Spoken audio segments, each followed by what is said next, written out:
Hello friends, जय माँ बगला मुखी जय से और सबको बहुत बड़ा वाला गुड मॉर्निंग।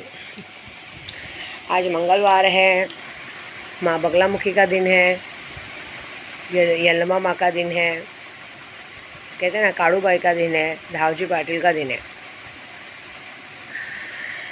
मैंने कल दिन भर सिगरेट अगरबत्ती नहीं लगाई, उसका अच्छा वो मिला, झूठ नहीं बोलूँगी मैं आज भी नहीं करूँगी। आज दूसरा दिन है क्योंकि बस कुछ ऐसा है। तो मैं ये वीडियो इसलिए बना रही हूँ कि बगलामुखी जयंती आ रही है, 4 मई को है बगलामुखी जयंती। हमारे दतिया में किसी ने 12.5 लाख का सोने का 12.5 लाख के रथ पे माँ पूरा दतिया घूमेंगे, माँ की पालकी निकलेगी। तो मुझे भी फ़ोन आया और फिर मैंने भी सोचा, क्योंकि यहाँ तो अभी एक्चुअली कुछ काम था नहीं, मैं अभी दतिया जाके आई थी, लेकिन मैंने सोचा कि मैं यहाँ दतिया मतलब यहाँ में मैं बगलामुखी की पूजा करूँगी ना, तो ऐसा कोई रोक नहीं सकता, माता रानी की पूजा है। लेकिन मैंने सोचा कि इस बार क्यों ना, जिस माँ का मुझे आशीर्वाद बहुत अच्छे से मिला है, पूरी तरह से मिले ऐसा, तो मैंने सोचा है कि ये माँ की पूजा, माँ का अनुष्ठान, क्योंकि मैंने जब कल वीडियो डाली थी तो 4-5 लोगों का आया कि माँ हमें भी अनुष्ठान में नाम डालिए ना, हमारे लिए भी कीजिए, हमको भी सिखाइए, हमको भी ये सब सीख के लोगों की मदद कर रहे हैं। 1-2 जन ने कहा माँ हमको तो आपके लिए वो लगता है कि आपने जिस तरह से इतना संघर्ष करके आगे बढ़ो कोई नहीं करेगा, लेकिन ये जो गलत लोग करते हैं ना, इन लोगों को हमको भी सबक सिखाना है। तो मैंने कहा कि गलत लोग मेरे से संघर्ष नहीं कर रहे, वो लोग अपना ईगो और अपने आप को सही करने के लिए मेरे आगे आ रहे। उनको मुझे जानते नहीं है मैं कौन हूँ, समझ रहे। हम लोग है ना विंध्याचल के पंडित हैं। अब मैं जस्ट ही 2 दिन पहले वीडियो बनाया था कि मैं विंध्याचल की पंडित हूँ, ये वो, तो बहुत सारे लोग को सोचते हैं कि अरे चलो जाके पता लगाएंगे। जाओ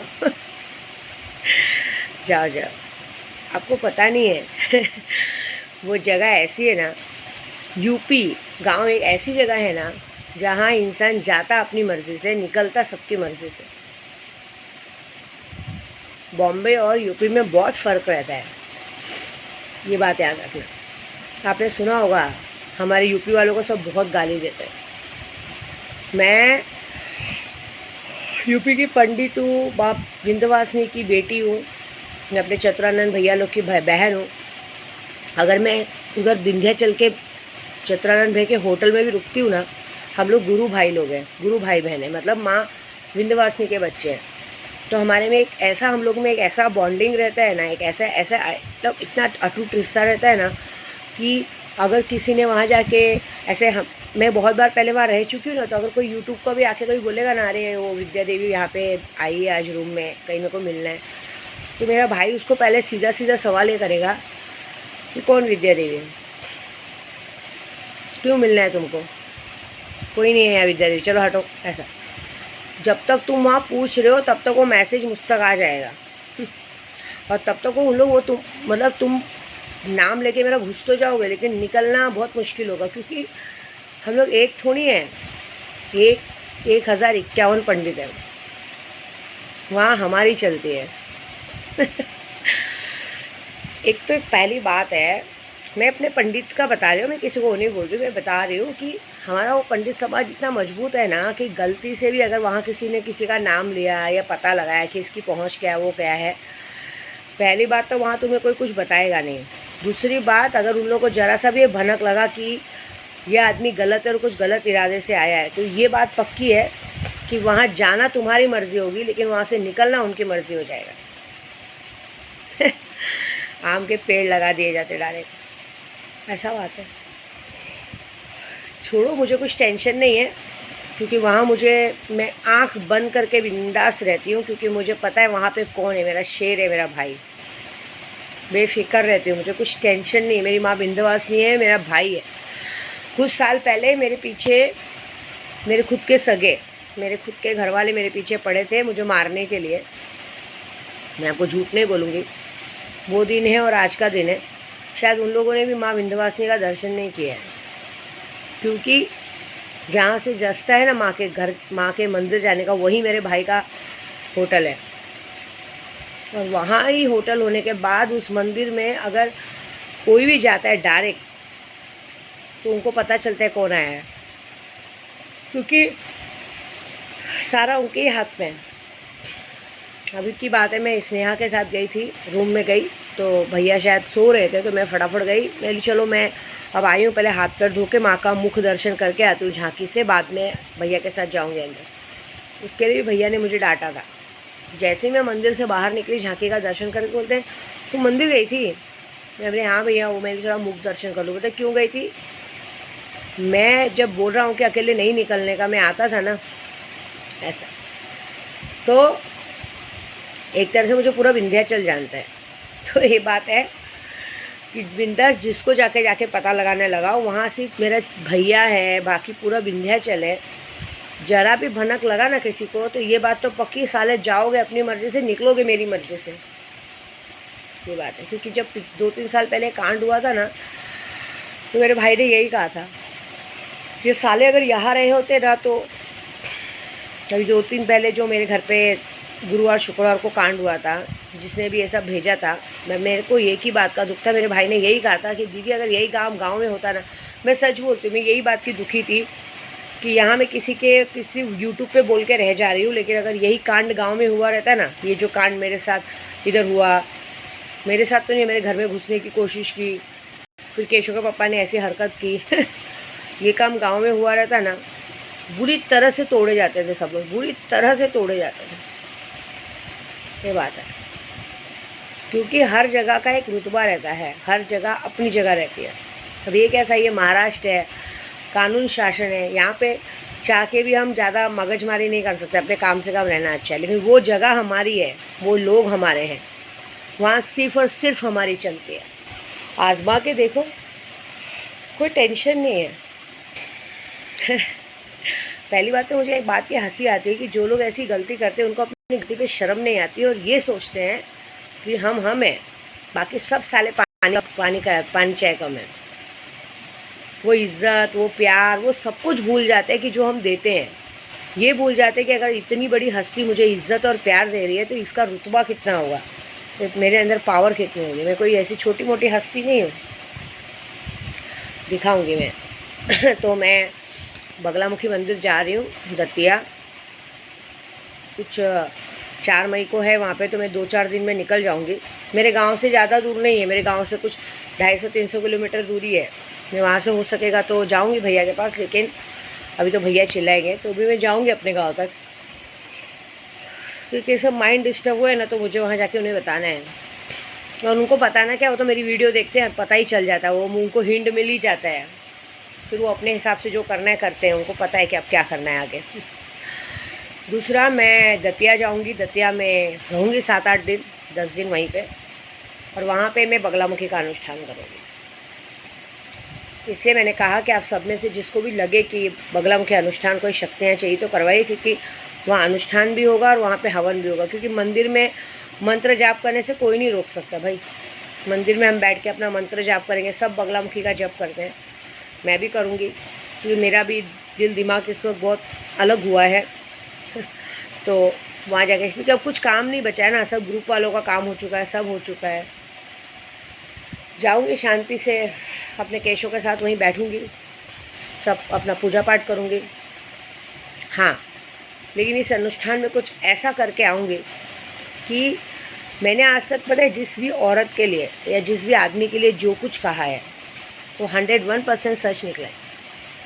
मुझे याद है जब मैंने 3 साल पहले जब आरिश शेख को मुझे घर से निकालना था, मैं उससे इरिटेट हो चुकी थी, क्योंकि वो 24 घंटे अपने दोस्तों को लेके घर में बैठा रहता था, ना रात देखता था ना दिन देखता था, नहीं कुछ को, क्योंकि ऐसे नशेड़ी लोगों को रात भर जागना रहता है, अपना बैठना रहता है, पत्ते खेलना रहता है। मैं कंटाल चुकी थी, क्योंकि मुझे मेरी एक लाइफ पसंद है, मुझे अपने घर पे कोई पसंद नहीं है रात को। और केशव के पप्पा को हटा दिया गया था, तो मैंने तब बगलामुखी जयंती की बात है, 3 मई को मैंने बगलामुखी की स्थापना की थी। और मुझे याद है 4 मई को हमारा झगड़ा हुआ था, और 8 मई को ये बंदा वहाँ से निकल गया था। हाँ 8 मई को, 8 नहीं हाँ 8 मई को इस बंदे को मैंने अपने घर से निकाल दिया था। ऐसा कुछ झगड़ा हुआ था कि मैंने इस बंदे को अपने घर से निकाल दिया था। ये माँ की कृपा थी।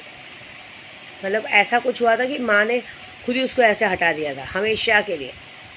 वैसे अब कुछ करने जा रही हूँ कि हे माँ बगलामुखी, जो काम मैं कर रही हूँ मुझे पता है मैं सही हूँ, लेकिन वो काम सबको दिख नहीं रहा है। मैं हमेशा मैंने एक औरत होकर भी कभी किसी औरत की बेइज्जती नहीं की, लेकिन मुझे पता है कि ये औरत गलत है। मुझे उस औरत से कंपेयर किया गया है। तू उसे क्या सज़ा देगी? उन लोगों को क्या सज़ा देगी जो मेरे घर में खाते पीते बैठते उठते और मेरी ही फालतूगिरी टिपिंगिरी करते? क्योंकि मैंने शायद देखा है, मुझे ऐसा लग रहा है कि जिस तरह से एक आरिफ शेख को हमने घर से भगाया था, लेकिन फिर से कोई एक नया आरिफ शेख पैदा हो रहा है। ऐसी बात है, फिर से कोई एक नया आरिफ शेख पैदा हो रहा है, या फिर से कोई एक मनोज सोनावने पैदा हो रहा है। ऐसा कोई तो हो रहा है जो मिठे मिठे में लेके गांड मारने को देख रहा है। तो हे माँ बगलामुखी, अब ये बात तुझे देखनी पड़ेगी कि ये कौन कर रहा है। मुझे भी नहीं पता, 2-3 जनों पे मुझे शक है। तो कौन कर रहा है और तू इसकी क्या सज़ा देगी? और ख़ास करके जिस माया मैडम की मैंने आज तक बताया है कि ये औरत गलत है, लेकिन इसको कोई गलत साबित करने तैयार नहीं है। मैं चाहती हूँ हे माँ बगलामुखी, अगर मेरे अनुष्ठान में ज़रा भी ताकत होगी तो इस औरत को तू क्या सज़ा देगी? ये बात है बस। और जिसकी वजह से ये हर बार होता है कि अब तो मुझे केशव का पप्पा बोलने का मन नहीं करता है, क्योंकि उन्होंने बहुत बड़ी बात बोल दी। वो अपनी गलती कभी मानते नहीं है। आपको पता है बेवकूफ़ों की 7 निशानी होती है। जो बेवकूफ़ इंसान होता है ना, उसकी 7 निशानी होती है। जो बेवकूफ़ इंसान होता है वो अपने आप को हमेशा सबसे समझदार मानता है। दूसरी बात, वो कुछ काम नहीं करके भी ऐसा दिखाता है कि मैं बहुत बिज़ी हूँ, मैं बहुत काम में हूँ। तीसरी बात, उसके घर में कोई इज्जत नहीं करता, लेकिन तो भी उसके गहने कपड़े देख के लोग उसको आँचो आँचो करते हैं कि आओ आओ बैठो। तो वो उस घमंड में रहता है कि अरे मुझे सब इज़्ज़त दे रहे हैं। चौथा ये है कि वो इस दुनिया का कोई काम नहीं करेगा, लेकिन लोगों को बड़े बड़े प्रवचन देगा, इतने बड़े प्रवचन देगा कि उससे साला समझदार इस दुनिया में कोई नहीं है। 5, छठा कि उसे ऐसा लगता है कि सारी दुनिया उसके जेब में पड़ी है ना। 7वां कि जब उसे ये पता चलता है कि मैं इस दुनिया का सबसे बेवकूफ़ इंसान हूँ, लास्ट में जब उसको ठोकर लगती है, जब उसे पता चलता है कि मेरे पीछे से एक बड़ा सा हाथ हट चुका है, और जब वो रास्ते में अकेले खड़ा रहता है और फिर सारे दुश्मन उसको आके घिरते हैं, या तो फिर उसके दोस्त यार उसको पूछना छोड़ देते हैं। क्योंकि दोस्त यार कैसे रहते हैं मालूम है? वो देखते हैं कि ये इंसान कैसा है। अब गोराई में ऐसे ही हुआ है कि केशव के पप्पा को भी लोग जानते हैं, मुझे भी लोग जानते हैं। अभी आज जो इन्होंने हरकत की है ना, तो मेरी वीडियो से उनका गौतम नगर भीमनगर सब ये देखेंगे कि वो लोग जानते हैं कि ये औरत ने क्या किया और ये आदमी क्या कर रहा है। ये आदमी अपनी अकड़ में उसे उल्टी बात कर रहा है। जान दो, मुझे वैसे आदमी से मतलब नहीं है। मैं झूठ नहीं बोलूँगी। मैं उनका बुद्ध विहार भी बन रहा है गौतम नगर में, मुझसे जितनी हेल्प हो सकती मैं करती हूँ, सब करती हूँ, सबके लिए भला करती हूँ। कल आए थे गौतम नगर से एक लेडीज़ आई थी, वो आके राशन वाशन लेके गई। मैं सबकी हेल्प करती हूँ, लेकिन किसी के मुँह लगने से अच्छा, बल से अच्छा त्याग, समझे? क्योंकि देखो, मैं उनको सबक सिखाने के लिए जाके किसी और आदमी से मुंह मारूं करूं, ये मुझे शोभा नहीं देता, मुझे सब अच्छा पसंद नहीं है। लेकिन ये बात ज़रूर है कि बगलामुखी का अनुष्ठान 8 दिन का होगा और बहुत ज़बरदस्त होगा। मैं जा रही हूँ स्नेहा के साथ, 10-12 दिन वहीं रहूँगी, क्योंकि यहाँ मुझे बॉम्बे में रहने की इच्छा नहीं है। और मेरी अन्नू जी हैं, वो यहाँ बच्चों को देखेंगी, संभालेंगी। फ़िलहाल कल रात से ही बंदिश चालू हो गई है, क्योंकि जो पिछली बार हुआ था बच्चों के साथ वो इस बार नहीं हो, इसके लिए मैंने पूरी बंदिश की है। बाकायदा मैंने अपने बच्चों के लिए एक गिफ्ट ख़रीदा है। मैंने अपनी छोटी वाली बेटी के कहने पे उसके लिए गाड़ी ख़रीदी है। गाड़ी के साथ ड्राइवर रखा है कि वो, मैं उस गाड़ी को लेके नहीं जा रही हूँ, वो ड्राइवर रखा गया बाकायदा। कहीं कुछ ज़रूरत होगी तो ड्राइवर लेके जाएगा, क्योंकि घर में एक चाहिए, बच्चे लोग हैं तो। दूसरी बात, यूट्यूब के ज़रिए बोलूँगी कि मैं घर पे नहीं हूँ, तो मेरे घर पे केशव के पापा को सीधा अल्टीमेट है कि अगर मैं घर पे नहीं हूँ तो इस घर में आने की कोई ज़रूरत नहीं है। मेरे घर में मेरी 2 जवान बेटियाँ हैं, मेरी एक काम वाली है। तो कृपया जब तक मैं घर पे ना रहूँ आपको इस घर में आना शोभा नहीं देता है, ये बात याद रखिए। ऐसा नहीं है, क्योंकि मैंने देखा है जब मैं नहीं रहती ये बंदा सुबह 11 बजे से आके बरोबर रात को 10-11 बजे तक बैठा रहता है, बच्चों के साथ हंसी मजाक करेगा और बहाना मारेगा कि मैं तो बच्चों को देखने आ रहा हूँ। सॉरी, नहीं चाहिए आपका देखना, नहीं आने का मेरे घर पे। मैं नहीं हूँ तो नहीं आने का। मैं जब तक हूँ तब तक आपका घर है, मैं नहीं हूँ तो आपका घर नहीं है। दूसरी बात, अखिलेश दुबे जो मेरा एक्स पति था, उसकी भी एक गंदी आदत है, जब मैं घर पे नहीं रहती हूँ तो वो बराबर बच्चों से मिलने आता है। आप आओ मिलने घर के बाहर, लेकिन मेरे घर के इर्द गिर्द नहीं घूमने का, नहीं तो मेरे से बुरा कोई नहीं होगा। तीसरा, और भी लोगों का नाम नहीं लूँगी, जितना हो सके जब तक मैं घर पे नहीं हूँ दूर रहो। और बुराई में भी सबको कहूँगी कि किसी के भी कहने पे किसी के साथ भी पंगा मत लो, क्योंकि विद्या देवी आपकी मदद करने वाला हाथ है, बिगाड़ने वाला नहीं है, ये बात है। क्योंकि बीच में मुझे किसी की वजह से अपना काम अधूरा छोड़ के आना पड़ा था। तो ये सब यही बोलूँगी कि प्लीज़ आगे ऐसा कोई गलती मत करना, क्योंकि अब की बार जो मैंने किया है केस वेस तो बहुत भारी पड़ने वाला है। मैं यही बोलूँगी, अगर आपको कोई चढ़ाता है, पूरी गोराई को बोलती हूँ, अगर आपको मेरे बारे में कोई चढ़ाता है या मेरे बारे में कोई टिप देता है, मेरे बारे में कोई बातें करता है, मेरा नंबर है 9004419917। व्हाट्सअप नंबर पे आप मुझे उस बंदे की डिटेल्स भेजिए कि मैडम ये बंदा आपके लिए उल्टा बोल रहा है, और उसकी बाकायदा रिकॉर्डिंग भेजिए, उसकी फ़ोटो भेजिए कि ये बंदा देखिए आपकी बुराई कर रहा है। उसके बाद उसको देखूँगी मैं को मुझे क्या करना है। इतना मेरी हेल्प कीजिए अगर बहन मानते हैं तो, अगर कोई ऐसा कुछ बोलता है तो। बाकी हम तो बंदिश कर रहे हैं, तो और भी लोगों को अल्टीमेट है कि अपने काम से काम रहने में भला है, क्यों शेर के मुंह में हाथ डाल रहे हो। सब लोग से मेरा कोई लेना देना नहीं, अपने काम से काम रहो। जब तक मैं घर पे नहीं हूँ मेरे घर तक आने जाने की कोई ज़रूरत नहीं है। मेरे घर पे लोग हैं, क्योंकि इस बार मैंने अपने आदमियों को अल्टीमेट दे दिया है कि गलती से भी अगर कुछ देखना, गलती से भी तुमको लगे कि ये आदमी गलत है, तो तोड़ने से पहले पीछे बिल्कुल मत हटना। ये काम मैंने करके जा रही हूँ, ऐसा है, क्योंकि मुझे मेरा काम पूरा करना है, ये बात है। तो क्या है ना, ये सब लोगों को समझाना ज़रूरी है, बाकी उनकी मर्ज़ी। क्योंकि देखो, मेरा ना किसी से लेना देना है, ना मेरा किसी से दुश्मनी, अपने काम से काम रहने में भलाई है, ये बात। और केशव के पापा को तो हाथ जोड़ के विनती है कि अब तो मेरे घर पे आना ही नहीं, तीसरी बार बोल रही हूँ, आना ही नहीं बस। और दूसरा, मेरे नहीं रहने पे तो बिल्कुल भी नहीं आना, क्योंकि मैंने अपने घर की काम वाली को सबको अल्टीमेट दिया है कि अगर मैं घर पे नहीं हूँ, वो बंदा आता है तो बोल दीजिए अपने घर पे जाइए, यहाँ आने का नहीं, बात खत्म। रिश्ता ऐसे ख़त्म होगा। और एक बात है, विद्या देवी क्या चीज़ है ना, वो पता चलेगा, बहुत अच्छे से पता चलेगा। थोड़ा सा वेट करो बस, क्योंकि मेरे दिमाग की बत्ती जली है। थोड़ा सा वेट करो, कुछ होगा बहुत गंदा होगा और कुछ होगा बहुत बड़ा होगा, जिसको आप लोगों को संभालना बहुत बहुत मुश्किल होगा। और ये बात है, मैंने आज तक जिस औरत के लिए बोल दिया है ना कि ये औरत अच्छी नहीं है तो नहीं है, वो सही में नहीं निकलती है। देख लेना, सांच को आँच नहीं। ये तो है जो आज तक मेरे और केशव के पापा के बीच में आए, 10 बार 5 बार 6 बार सुनने पे नहीं सुनती, चाहे औरत हो चाहे आदमी हो। इतना मेरा वादा ज़रूर है, माँ विंध्यवासिनी की कसम, मेरे घर वापस बॉम्बे लौटने तक वो सब के सब 6 महीने के लिए खाट पे जा चुके रहेंगे। एनीवन कोई भी हो, 6 महीने के लिए पलंग पे सो चुके रहेंगे। मुझे अपनी माँ बगलामुखी पे पूरा पूरा पूरा पूरा भरोसा है बस। बाकी अपने में रहने में ही भलाई है, मेरे पे ध्यान देने में मेरे पे ज़्यादा ध्यान देने से अपने खुद का नुकसान करने में। मेरे से अच्छे बन के रहोगे तो आगे बढ़ोगे, मेरे से बुरे बनोगे ना तो मैं पूरी तरह से अंदर घुस जाऊँगी। फिर मैं एक ही सवाल करूँगी कि जब तुम्हारा मेरा कोई लेना देना नहीं था, तुम्हारे से मेरा कोई मैटर नहीं था, तो ज़बरदस्ती घुसने की क्यों कोशिश करने का। और ये जो मुझे ऐसा लग रहा है अभी कोई दूसरा आरिफ शेख या ये पैदा हो रहा है, उसको देखूँगी, जब तक समझा सकती हूँ समझाऊँगी कि भाई प्यार से रहो, अच्छे से रहो, ठीक है।